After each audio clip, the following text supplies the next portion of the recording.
Sterile processing, it's such a vital function to patient care and safety. But from what I hear, the vast majority of healthcare leaders just don't understand its value. And therefore, they don't want to invest in its people, processes, or technology.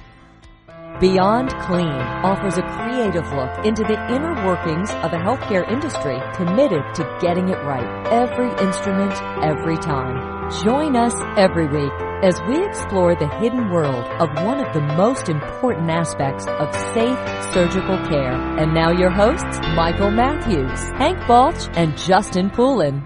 This week on Beyond Clean, we speak with Kara Nadeau, founder of KLN Communications Incorporated.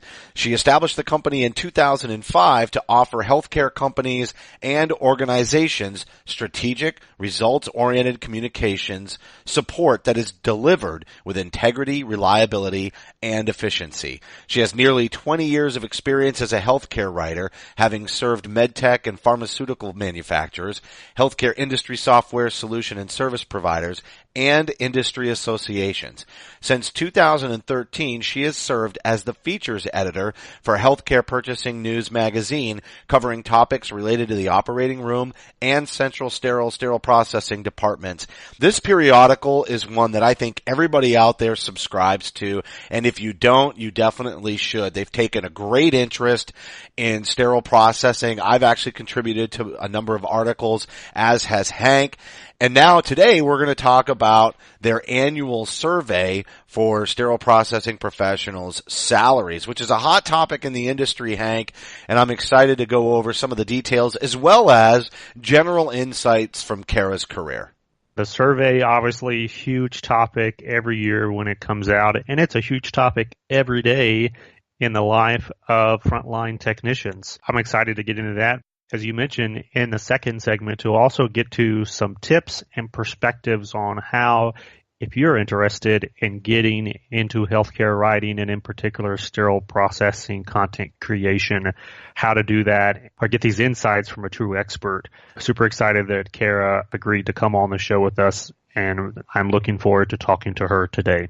Yeah, we really want to encourage everybody to be part of the big picture, and so giving you tools to take that first step towards contributing to the industry as a whole is something that's a big focus, and this show is for you if you're interested.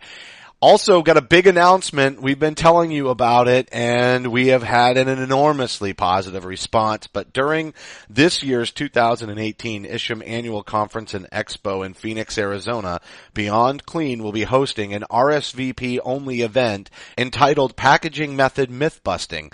That will bring representatives from each of the three perspectives, one tray, blue wrap, and rigid containers, for a moderated panel discussion to tackle the questions that you have on the differences between each method. The event is sponsored by Ready Set Surgical, Northfield Medical, Logiequip, and Ascenco, and will be held on Tuesday evening, May 1st, from 5:30 to 7 p.m. at the Grand Sheraton. Expert panelists include Marcia Fries from Case Medical, Joe Hannibal from Halyard Health, and Barbara Harmer from Innovative Sterilization Technologies. Go to beyondclean.net now to register, and while you're there, sign up for our mailing list. You can follow us on social media. Beyond Clean is on Twitter at Beyond Clean Info, Facebook.com/Beyond Clean Podcast, LinkedIn.com/company/Beyond Clean. The Instagram is Beyond Clean Podcast. We take your anonymous pictures and post it there so that everybody can see the challenges facing sterile processing every day across the country. If you have a picture you'd like to submit to us, or if you have a recommendation for a future guest or topic on the show, send an email to info@beyondclean.net. We'll be right back with Kara Nadeau.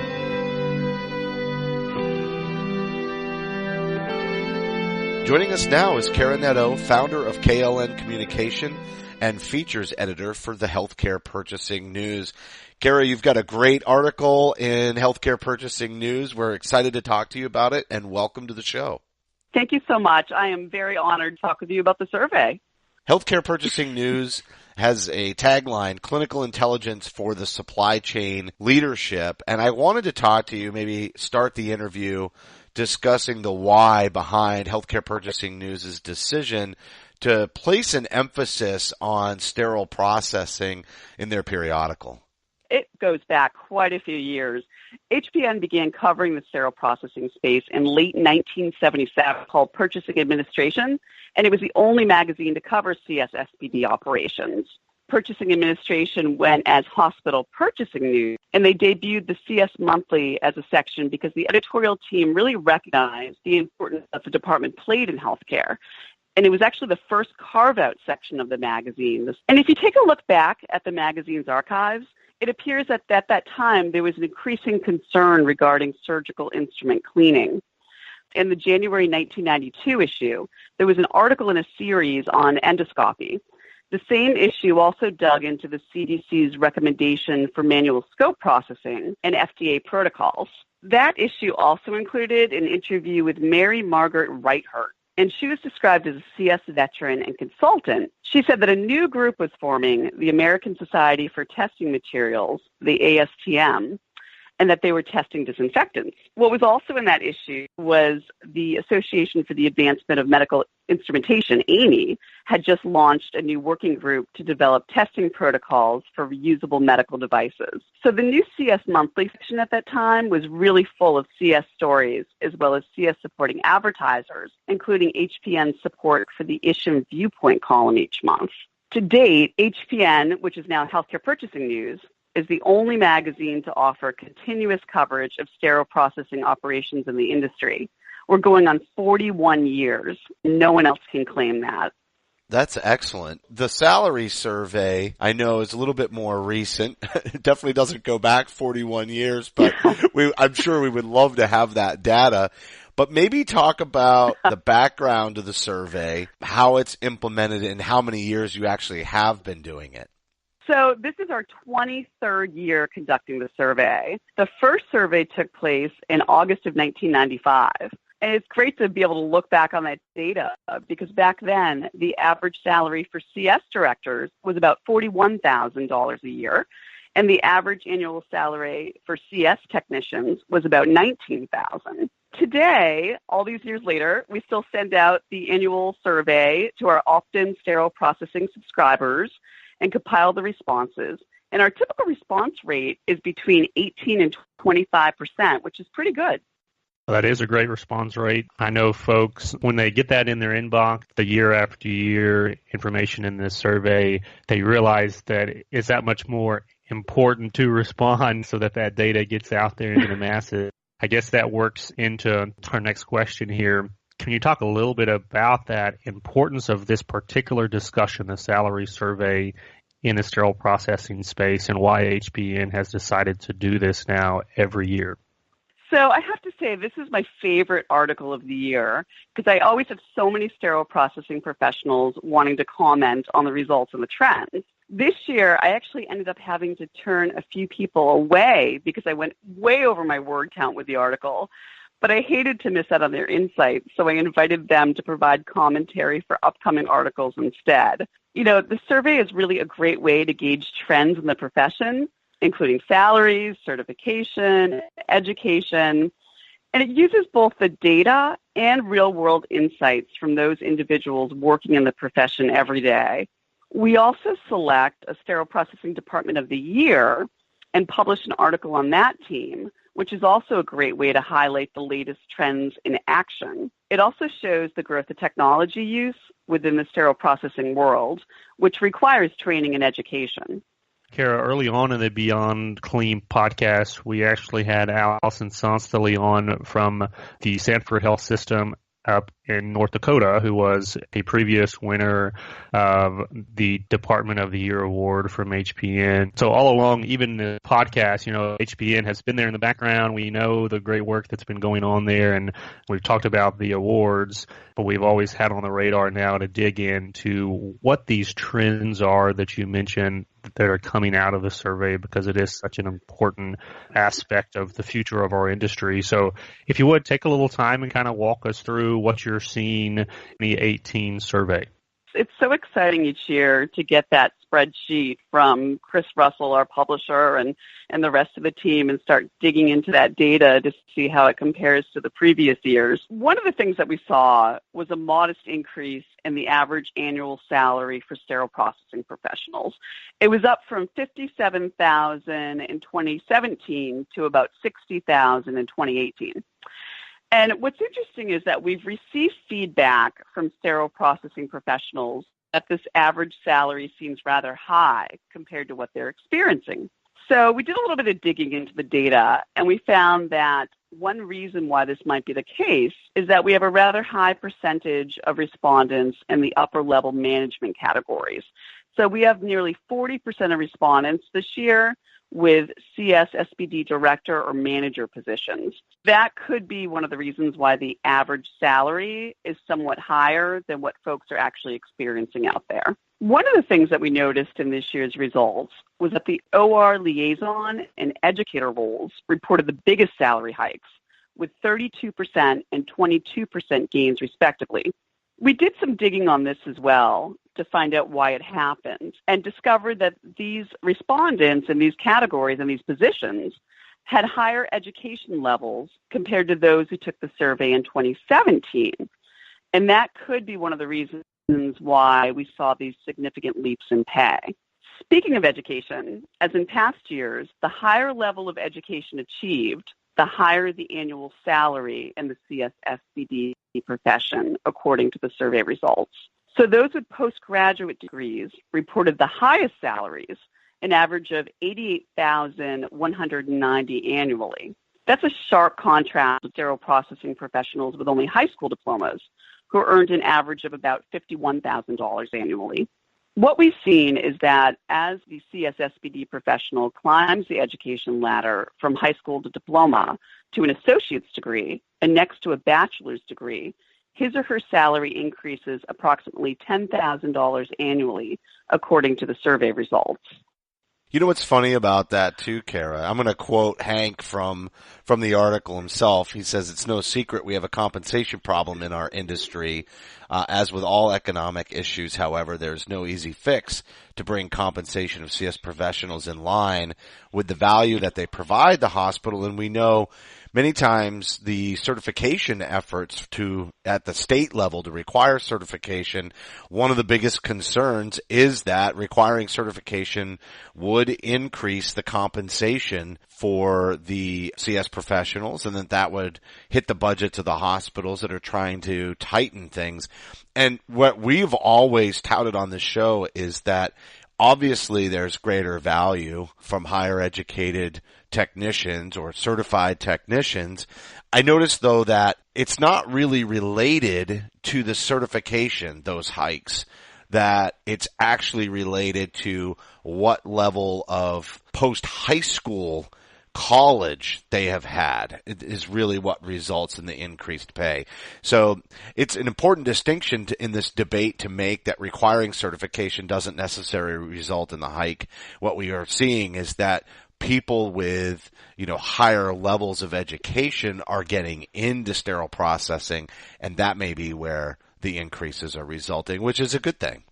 So yes, that's an interesting point. What's interesting is that we also saw increases in CS professionals with bachelor's degrees and postgraduate degrees this year compared with last year. Yeah, Kara, going back to the topic of the respondents, I know that's something, even through this podcast, our vision is to connect the unconnected out there in the industry, the folks all the way from the front lines through to the director level, and then anyone who has anything to do with sterile processing. But to this survey, as you noted, we actually need more respondents responding from the front lines, if you will, so we can get a better gauge even than we have in the past of what the compensation reality is for those frontline technicians. So as a part of the plug for this episode, if you're listening out there in sterile processing world, when this survey comes out next year, complete it and tell your friends. We need more information from you. Exactly. That would be wonderful. It comes out every year. We do the survey in the beginning of the year. It gets sent out to the subscribers. So yes, please, if you get it, please respond, because it's wonderful to have this information. And we really would like to have a good representation across the entire career ladder for the sterile processing profession. I know you said that you had to turn some of the professionals away that ended up commenting on their survey results, but can you talk a little bit about what that feedback was from the folks that you ended up quoting in the article? I always get, like I said, such a great response from sterile processing professionals wanting to comment on the survey results. And really, so many of the topics that I cover each year, I feel like it's such a passionate profession. So it was, I was very disappointed that at one point I just had to say, okay, I've gone way over my word limit. I'm going to have to save some of this for future issues. But, the folks that I did speak with, they really continued to voice the need for greater recognition and greater compensation. Sterile processing, it's such a vital function to patient care and safety. But from what I hear, the vast majority of healthcare leaders just don't understand its value. And therefore, they don't want to invest in its people, processes, or technology. And, while the survey itself tells a data-driven story about the profession, the interviews that I conduct, they really provide real-world perspectives. So, for example, in this year's survey, nearly half of respondents reported feeling very secure in their positions. But when I spoke with those working in the field, a major reason why there's such high demand for sterile processing technicians is the extremely high turnover rates. Not for this article, but for a previous article I had done interviews for, I remember someone telling me the story that when a Home Depot opened up close to their hospital, nearly all of the technicians left to work there because the hourly pay rate was higher than what they were making from the hospital. It really makes you stop and think about compensation in this profession. In an effort to attract and retain staff members, I've heard about departments partnering with local colleges that offer CSPD education and certification training. The students get the opportunity to work in the CSPD while they are in school, and then they get placed once they graduate and achieve certification. But I was also told that a downside is that colleges use these CSPD certification programs as a feeder for their nursing, respiratory therapy, and surgical assisting programs. So students on wait lists for these other programs will sign up for CSPD training to open the door to get into a hospital, but once they are in there, they transition to another department. How do we make sterile processing a profession that young people want to enter and succeed in? I mean, we can't be blind to the fact that cash is king. Enthusiasm for the work alone isn't going to pay the bills. I want to ask you another question just in looking at the results, and it's a graph that kicks it off, and it says salary by education and gender. And we see this disparity between male and female right up until the postgraduate degree, where there's a significant hike in for females, up 16,000 over males in the postgrad degree. Just seems like really odd. It's glared at me statistically. Do you have any insight on that one? Yeah, that was very interesting, and I actually consulted with our publisher, Christine Russell, to get her perspective on it. She believes that it may be due in part to more directors of nursing assuming responsibility over sterile processing departments. Excellent. All right. Well, there's a lot of good content in here. Just going to encourage, and I'm sure many of our listeners already subscribe to Healthcare Purchasing News. Definitely going to go and encourage them to dive into this. It's very thorough, and we're looking forward to continuing the discussion after a short break with Kara Nadeau, founder of KLN Communications and features editor for Healthcare Purchasing News.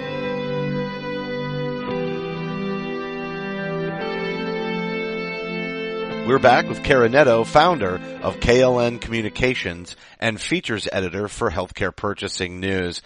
All right, Kara, now we're going to look a little bit more broader. Wanted to talk to you about your profession and specifically how and why did you begin writing in the CS or sterile processing space?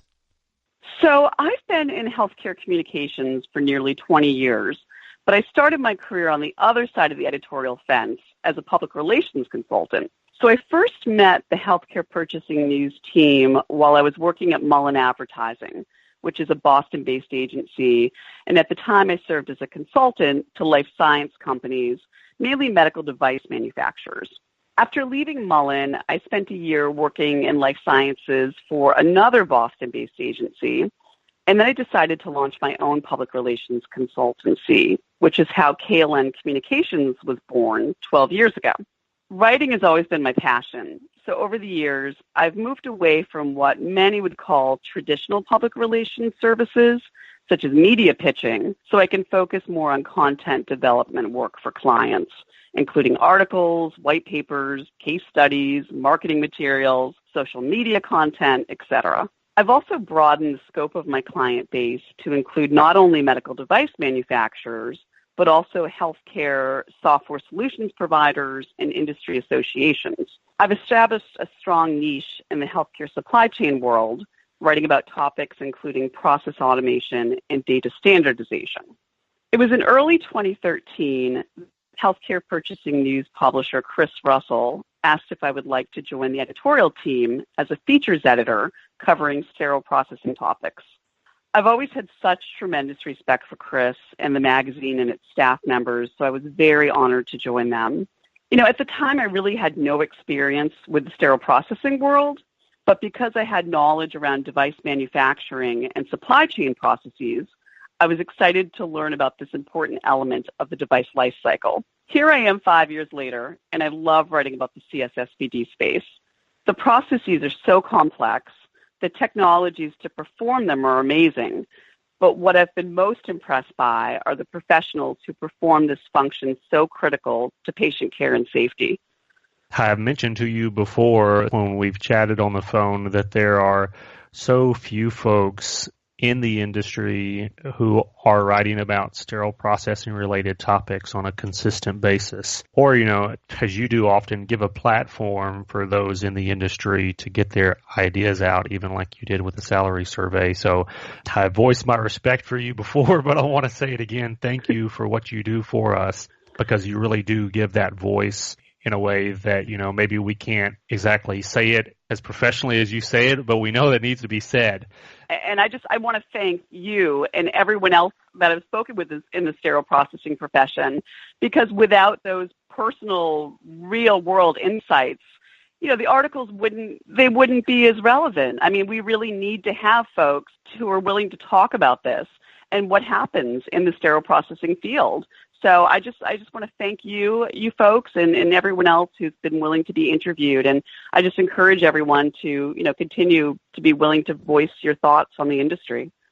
As an amateur writer myself, I know one of the biggest challenges for folks, and there may be folks out there, who have never written a professional article in their lives, but they have a lot of ideas in their head jumbling around saying, someone needs to say something about this. As someone who does this for a living, could you share a little bit about how you move from an idea to an article and put concrete structure into those ideas? How do you get from point A to a finished product? So it's really a collaborative process with the HPN team. So towards the end of each year, we meet to discuss editorial content for the coming year. Then we do some brainstorming and go back and forth on ideas before we establish our editorial calendar. But the topics are never really set in stone. Many times I'll be assigned a topic with the idea that it will go in one direction. But when I'm conducting interviews, I gain new insights that shift the focus of the article. That's the real beauty of being able to gain the perspectives from so many different individuals throughout the healthcare industry. Healthcare providers, manufacturers, consultants. You really get the full range of opinions and ideas. So for that reason, I typically conduct all of my interviews, either on the phone or by email, before I begin writing the article. I literally type up all of my notes, print them up, spread them across my desk, and with a pen I make notes on themes that emerge, great comments that can be used as quotes, and commentary that might not be the right fit for my current article, but could be used in a future piece. It's from there that I draft the article. I read it, edit, read it again, edit it again, until I'm satisfied with the content. And while I'm writing my articles, I look to the other members of the HPN team to recommend contacts to interview, products to feature, and angles to take. So it's really a lot of collaboration. You talk about your whole process there, but I'm sure initially it wasn't really well ironed out. And I'd love it if you could share with some of our listeners, because we're always encouraging them to get out there and have their voice. We had an excellent interview with Nestor Hernandez, and that was a big focus of that interview, was just empowering and encouraging all the experts in the industry out there to raise up and write and speak and engage. And so there may be some hesitation there because people are like, oh, I don't know what I'm doing. I don't know how to get started. And everybody has to be in that place at some point. And so I wondered if there were some mistakes that young writers can make or that you made yourself that would just help people avoid some of those pitfalls and maintain some momentum with their confidence. Oh, definitely. I look back on my own career and when I started writing right after, even in college, right after college on various topics. And I look back on some of the things I did back then, and I think, wow, it's good to read, even go back to those earlier things that I wrote and look at what I'm writing now to see kind of what that progression was.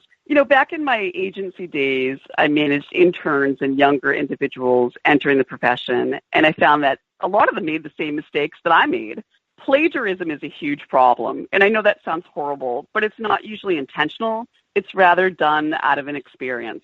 So I can remember asking a young woman I was managing at Mullen Advertising to draft a press release.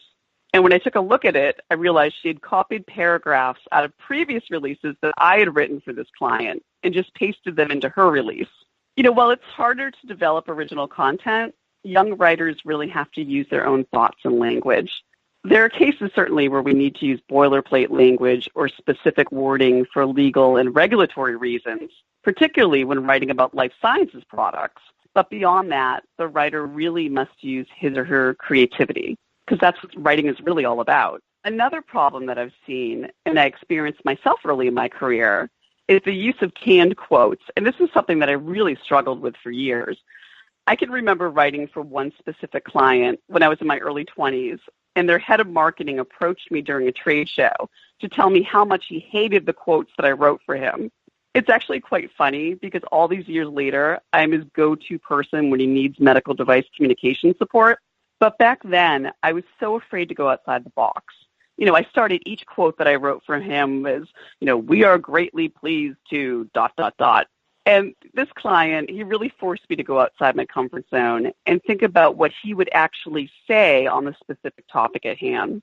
I would say to a young writer that if you are tasked with writing a quote from an executive and are at a loss for what he or she would say, ask if you could hop on a call for 5 minutes or so with him or her and ask a few questions, take some notes, and write something based on what you've heard.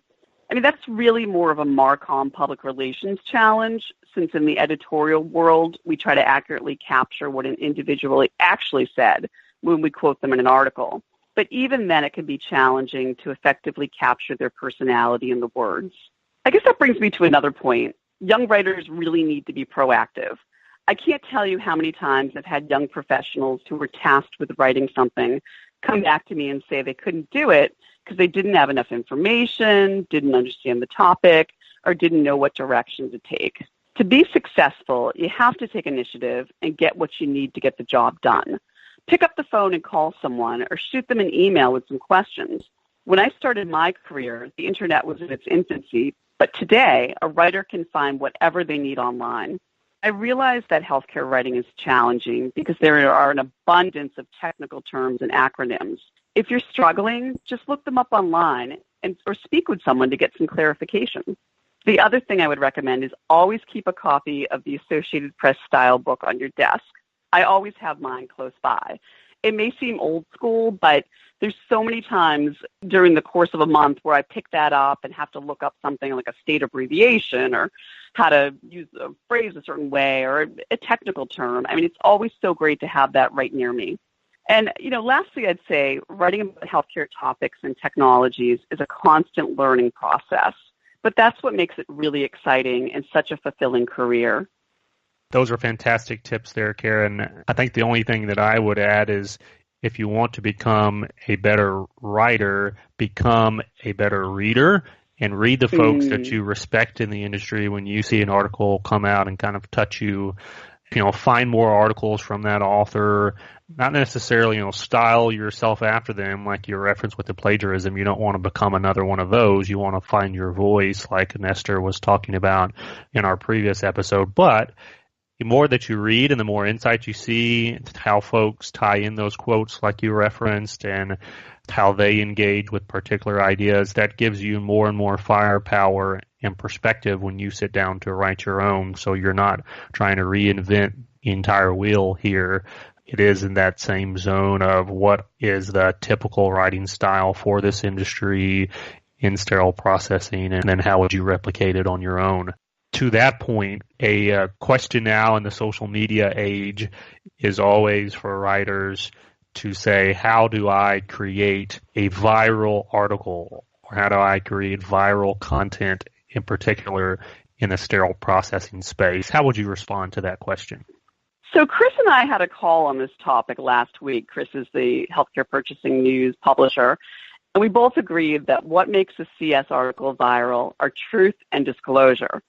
I mean, everyone wants to speak with a reporter and be featured in an article when everything is going great with their organization. But the stories that really shine are those where someone speaks freely about the challenges they are facing and what they are doing to address them. That's what I love about most of the sterile processing professionals who I encounter. They're not afraid to speak the truth. Topics such as addressing friction between sterile processing and OR teams, or how a CSPD turned around a dysfunctional department. Those are the stories that everyone loves because they are real. So closing out here, Kara, can you talk a little bit about the impact that social and professional networking has on the quality and scope of your articles? So when I first began writing about sterile processing, I had to rely on my fellow HPN editorial team members to provide sources, and I still look to them for that. But over the years, networking has significantly expanded my contact list. I have to say that LinkedIn has been a tremendous resource for networking, both for securing new clients for my healthcare writing business and for identifying new sources for my HPN articles. The LinkedIn Sterile Processing Department Professionals Group is my go-to resource when I'm looking for individuals to provide commentary for articles. When I post an article topic in that group and a request for interviews, I typically get a great response. As I mentioned previously, for the salary survey article, I actually had to turn some people away in that group who wanted to speak on the topic because I simply ran out of room in the article. It's really a great way to connect with new people, keep in touch with existing contacts, and stay up to date on news and trends. Well, Kara, I'll tell you what, this has been an incredibly insightful interview, and I know you're on the other side being the interviewee, but we really appreciate you coming on. And again, very insightful with the article. Love to see the trending that you've captured over the last 20 plus years in salaries. But then also, one of the things that we really hope to do with this show is inspire more and more people to write, to get involved. And even if it just starts by participating in the salary survey itself, but you shared some really good tips for people that may have the initiative and the desire to contribute to the profession beyond just their daily work. And I can't thank you enough for being willing to share those thoughts and to be candid with your insights. Well, I'm so honored to have been invited to be on the show, and I really do appreciate it. And if there's folks who are interested in taking part in an article for Healthcare Purchasing News, or like you said, we get requests from folks wanting to submit articles. I think the best place to start is, like you said, read, take a look at what's being written out there already. Read through the magazine for the content, for the style.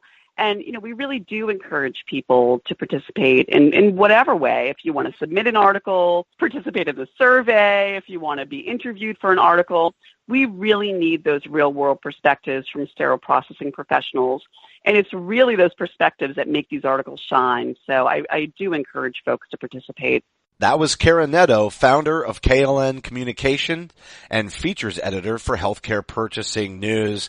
I think the things that I really took away from that interview with Kara, especially specific to the annual survey in Healthcare Purchasing News, is number one, there's a gigantic shift towards education in the industry. And it's not just related to certification, it's just secondary education across the board, especially when she was talking about the OR liaisons and the educators. We love to see increased communication with the end user internally, the operating room, and we love to see increasing the knowledge base of the frontline technicians and the staff.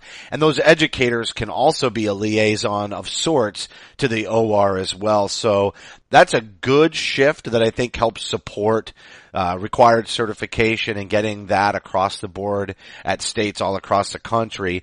And then I really did find the initial slide that's in this article showing the salaries of men and women in the profession, and then this hike in anybody who has a graduate level degree. So, Hank, very curious. I've got my own theories on why that shift may occur, but at the end of the day, it's funny how much data they collect, and I think it tells us a lot about the future of the industry.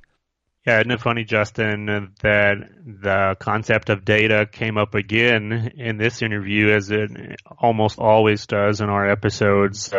Now, typically we're talking about processing data, quality improvement data, but here we're just talking about compensation information on the front lines of this profession. So yeah, great interview, really highlighting those trends that we're seeing out there. My biggest takeaway was the fact that we need more respondents to these types of surveys so that the data can get more and more granular in terms of states and regions or genders or education backgrounds, whatever it is.